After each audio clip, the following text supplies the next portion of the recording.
আসসালামু আলাইকুম। আজকে আমি আবারও রওনা দিয়েছি আমাদের এলাকার মহাযুদ্ধ মানে ফাইনাল খেলা ঘড়িতে তখন প্রায় দুপুর 2টা। আমি ভাবলাম সময় মতো বের হয়ে আরামে মাঠে যাব, একটা ভালো জায়গা দখল করব, তারপর রাজাদের মতো বসে খেলা দেখব। কিন্তু ঘর থেকে রাস্তাতে বের হয়ে গাড়ির এই লাইন দেখে আমি হতবাক হয়ে গেলাম। একটার পর একটা গাড়ির লাইন দেখে মনে হচ্ছিল সবাই ফুটবল দেখতে যাচ্ছে না, আজকে আবার দেশ স্বাধীন করার জন্য গণ অভিযানে বের হয়েছে। এত গাড়ি, এত মানুষ, এত বাইক। আমি ভাবলাম ফাইনাল ম্যাচ না, মনে হয় জাতীয় আন্দোলনের নতুন পর্ব শুরু হয়ে গেছে। তারপর আমি চুপচাপ সেই রেলির মধ্যে ঢুকে পড়লাম আর মনে মনে বললাম, দেশ স্বাধীন হোক আর না হোক, আমাকে আগে ফিল্ডের ভেতরে যেতে দাও। অবশেষে গন্তব্যস্থলে পৌঁছে আমি একেবারে হতবাক। খেলা শুরু হতেই তখন প্রায় 1 ঘন্টা বাকি, কিন্তু মাঠের যে অবস্থা, মানুষ 3 ঘন্টা আগে থেকে আসা শুরু করে দিয়েছে। যেদিকে তাকাই শুধু মানুষ আর মানুষ।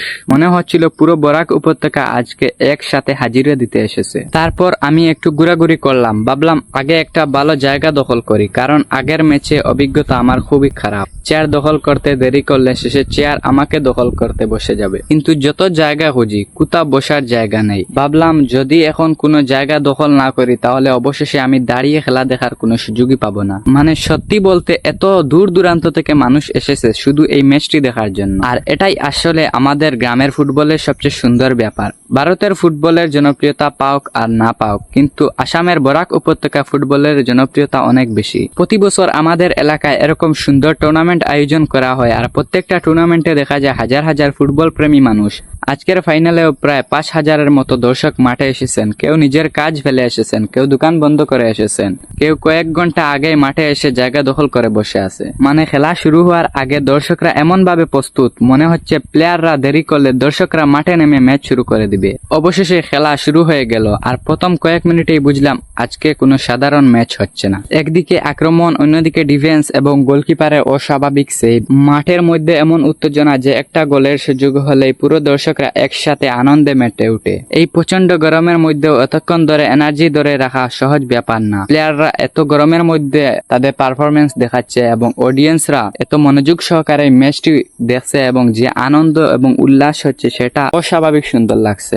এর মধ্যেই অর্ধবিরতি হয়ে গেল। আমি ভাবলাম একটু মাঠের ভেতরে ঘুরে দেখি। প্লেয়ারদের অবস্থা দেখে মনে হলো প্রথমার্ধে ওরা ফুটবল খেলেনি, সরাসরি মহাযুদ্ধ থেকে ফিরে এসেছে। গামে পুরা শরীর ভিজে গেছে, তারপরও আবার দ্বিতীয়ার্ধে নামার প্রস্তুতি নিচ্ছে। আর দর্শকদের উল্লাস তো আলাদা লেভেলের। মনে হচ্ছে প্লেয়ারদের থেকে দর্শকদের কাছে বেশি এনার্জি আছে। তারপর একটা দল গোল করতেই পুরো মাঠের পরিবেশ 1 সেকেন্ডের মধ্যে বদলে গেল। যারা এতক্ষণ চুপচাপ বসেছিল তারা এখন এমন ভাবে লাফাচ্ছে যেন ওরা রাস্তায় 10 লক্ষ টাকা কুড়িয়ে পেয়ে গেল। চারিদিকে শুধু চিৎকার, হাততালি আর উল্লাস। সত্যি বলতে এই মুহূর্তগুলো দেখলেই বোঝা যায় ফুটবল শুধু একটা খেলা না, ফুটবল মানুষের আবেগের একটা বিশাল অংশ। অবশেষে দীর্ঘ প্রতীক্ষার পর ম্যাচ শেষ। বিজয়ী দলের সমর্থকদের আনন্দ দেখে মনে হলো ওরা ফাইনাল জিতেনি, মনে হয় সরাসরি বিশ্বকাপ জিতে নিয়েছে।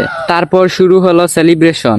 এমন আওয়াজ, এমন উল্লাস। আর যখন বাজি ফুটতে শুরু করলো, আমি তো এক মুহূর্তের জন্য আকাশের দিকে তাকিয়ে বললাম, ভাই আমরা ফুটবল ম্যাচ জিতছি নাকি তৃতীয় বিশ্বযুদ্ধ শুরু হয়ে গেল। মনে হচ্ছে আমেরিকা থেকে মিসাইল আসছে, আকাশ থেকে রকেট নামছে। কিন্তু মজার কথা বাদ দেয়, এই আনন্দটা সত্যি দেখার মতো। মানুষের মুখের হাসি, প্রিয় দলের জয় নিয়ে উল্লাস, এসব দেখলে সত্যি মনটা ভালো হয়ে যায় এবং ফুটবলের প্রতি ভালোবাসা জেগে উঠে। তো বন্ধুরা, আজকে এই ফাইনাল মহাযুদ্ধ এখানেই সমাপ্ত।